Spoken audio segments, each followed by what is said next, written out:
You saw the title, Caitlin Clark takes over Jacksonville. But here's the question, did the fans trigger her second half surge, or did she flip the crowd like a switch?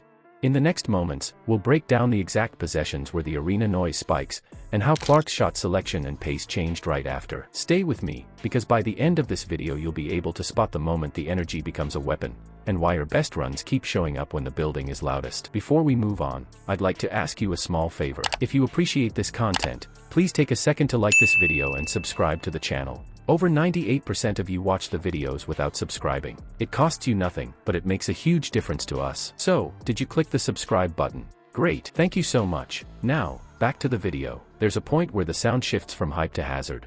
Can we tag the exact possession when it flips? So another day, another kind of promotion for Caitlin Clark. And if you thought this was going to be a nice calm off season for her, does not seem to be the case. It does not. Keep telling you guys, the takeover is here. Caitlin Clark, brand new commercial, fire. Brand new commercial, fire. She is working off the floor. This is going to be a calm off season off the court, because it genuinely seems like it is. It's equally as busy as last year, if not more busy. Booked and busy. Y'all keep talking about who's doing this and who's doing that. Nobody doing it bigger than CC right now, man. This new ad is fire. We already saw her. We saw her go to New York. I've got a time window, and it lines up with a stop, a scramble, and then a shot from way out that doesn't hang in the air long enough for anyone to breathe. The setup in Jacksonville felt off for a road game. The turnout swelled beyond the usual, and the lower bowl wore Clark jerseys like it was a home date. You could hear it in the warm-ups, low rumble on simple catch-and-shoots, little pops on no-look passes, an early buzz when she crossed half-court. It changes how a night breathes. Ball handlers are louder with their dribbles. Bench units stand more. Officials pause half a beat before signaling. You get a building that responds before the moment actually happens. The first half didn't reward the noise. Shots grazed front rim, then back iron. The tempo stalled. Indiana ran clean sets, but they felt preloaded. Horns action, dribble handoffs, kickouts to the slot, all fine, none free-flowing. Clark probed but didn't press. 2 early threes were on time and open, both rimmed. Drives came late in the clock. Which is crazy, because I had no idea. You could get even busier off the court than Caitlin Clark was last year. I really, look, I've no doubt about it that she's working out. She's rehabbing. For the speaking engagement, we got the golf tour coming. It's nonstop. USA basketball will be coming up. She's getting ready to destroy the WNBA in 2026. I think everybody was saying it last year, and it was like that Caitlin never stopped working, and that was one of probably negative things in the end. Fire right there. That's hard. I like those.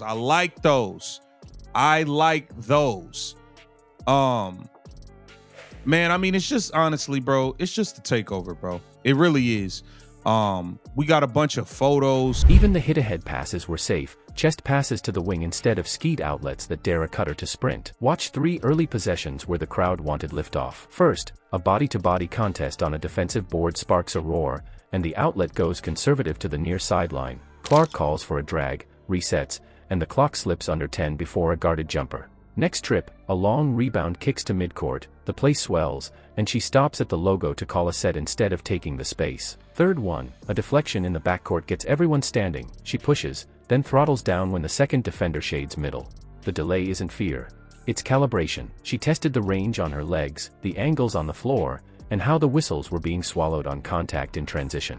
There's a reason noise tugs on choices, especially for shooters. Work on perceived momentum shows athletes grade their odds higher when the environment signals run. Loud sequences make heat checks feel like smart checks. Risk tolerance nudges up when feedback is instant and positive. Shooters see a bigger rim. Ball handlers skip one read and hit the second. None of that guarantees makes, but it shortens the time between idea and action. Now layer in the attendance swing. The Fever usually pull decent numbers on the road, but this one swelled past the standard. That shifts rotations. You have to, rest is so important, and it's one of those things that I think maybe for the first time she probably undervalued how important rest was. And obviously, look, that's that being something, it is Caitlin Clark actually posted that on her Instagram, and there's a link to some of the products that I will show you. And you see some of the other photos here. that is an important thing, and that's something that hopefully she figures out and is able to get on top of this summer. And look, I think again, like these 8-month off seasons, and I've stood by it. I've said this. I mean, it's just it's gonna be a long off season, and I see people saying, "Oh man, she need to be bruh, she focused up." You think Caitlin Clark not focused up and rehabbing and training? You think she's not getting ready to?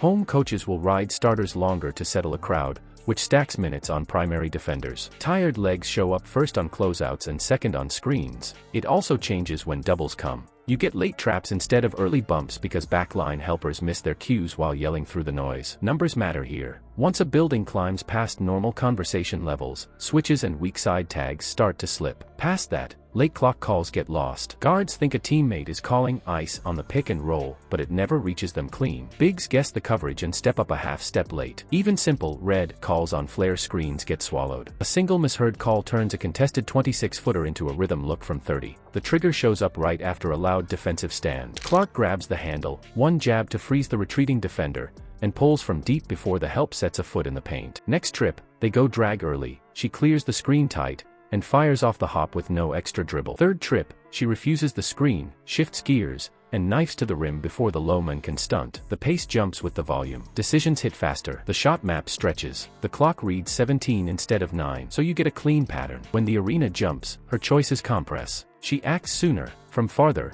and with fewer steps. The crowd doesn't chase the play, it presses on the gas. You can underestimate an 8-month off season. You can underestimate rest. You can underestimate things because it's very different than going from the college season where it's like, first of all, the games are at a lower level. Humiliate these ladies on the floor next year. They got away with one this year. They got away with it this year. It's not going to happen next year. It's not going to happen next year. Look. Hey man, I got to get me some Caitlin Clark merch. I definitely, you know what? While we're here, so when you hit the link, it takes you to Dick's and you can actually get. And that starts before tip, by the way she entered, the first wave from the lower bowl, the camera's up early. We'll get into how those pregame pulses set her baseline speed for the third quarter and why the bench's first sub synced with the loudest entrance pop. The surge had logic. Jacksonville's volume nudged her into quicker reads and bolder choices, and those faster decisions turned into cleaner looks. You could see it in the early clock threes and lane touches before help arrived. Noise trimmed the hesitations and widened her range without forcing bad shots. Try this next road game. Keep a timer. When the arena spikes, track her next 2 actions: shot, pass, or push. Post your timestamps and what she chose. If you felt the switch flip in Jacksonville, you weren't imagining it. The crowd fed the pace, shaped her options, and became part of the plan the moment the ball changed sides.